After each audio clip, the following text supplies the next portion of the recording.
Hello అందరికీ, ఇది ఈరోజు మినీ బ్లాగ్. ఈరోజు నుంచి దసరా నవరాత్రులు కదా. ఈరోజు ఫస్ట్ రోజు మా జోసు అమ్మవారి మాల అయితే వేసుకుంది. అసలు అనుకోకుండా నిన్న మార్నింగే అనుకున్నాము ఇలా మాల కోసమని. ఇంక ఈవినింగ్ వెళ్ళి ఇంకా వాళ్ళ బదనాన్న మొత్తం బట్టలు అవన్నీ అయితే పట్టుకొచ్చేసారు. ఇది వచ్చేసి అఖండ దీపానికి అయితే నేనైతే తయారు చేస్తున్నాను. ముందుగా ఇంట్లో దేవుడికి దీపారాధన చేసిన తర్వాత అప్పుడు గుడికి వెళ్ళి మాల అయితే వేసుకున్నారు. అమ్మవారి నవరాత్రులు వస్తే చాలు ఏదో తెలియని వైబ్రేషను. అలానే ఈ నవరాత్రుల్లో మేమైతే దుర్గాదేవికి నీళ్ళు వేయడానికి అయితే వెళ్తాము టెంపుల్కి.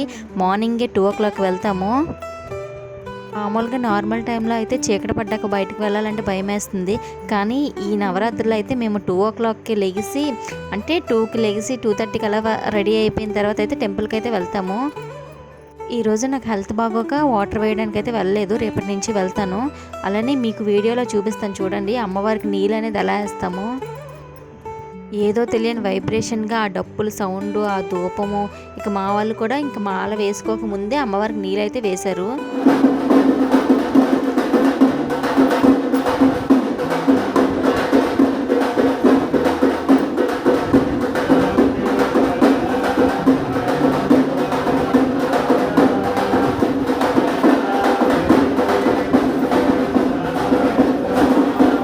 అక్కడ ఫోటో పెట్టాను కదా అమ్మవారి ఫోటో. వీళ్ళు ఇంకా టెంపుల్కి వెళ్ళి మాల వేసుకొని వచ్చిన తర్వాత, ఇంటికి వచ్చిన తర్వాత అయితే నేను పారాని అయితే పెడుతున్నాను. అమ్మవారికి అయితే మాత్రం ఖచ్చితంగా అలంకరణ ఉండాలి కదా. ఇంక మా వాళ్ళకి ఇంకా పిచ్చి అలంకరణ అంటే. మా వాళ్ళైతే పువ్వులు పెట్టుకోవడానికి, ఇలా పారాని పెట్టుకోవడానికి, గోరింటా పెట్టుకోవడానికి, గుడ్లకి వెళ్ళి పూజలు చేయడానికి అయితే మాత్రం ఫస్టే ఉంటారు.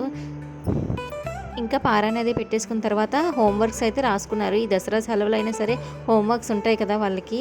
ఇంకా రాసేసుకున్న తర్వాత అయితే నేనైతే ఇంకా మార్నింగ్ టిఫిన్ చేయాలి కదా. నిన్న ఇంకా దోశల కాట్లకి ఏం రుబ్బుకోలేదు, అందుకే ఈ రోజుకైతే ఉప్మా అయితే చేస్తాను. అదే మొత్తం ఈసారి మాల అయితే మా అత్తయ్య, ఇంకా జోసు, ఇంకా మా జాను ముగ్గురు కూడా వేశారు.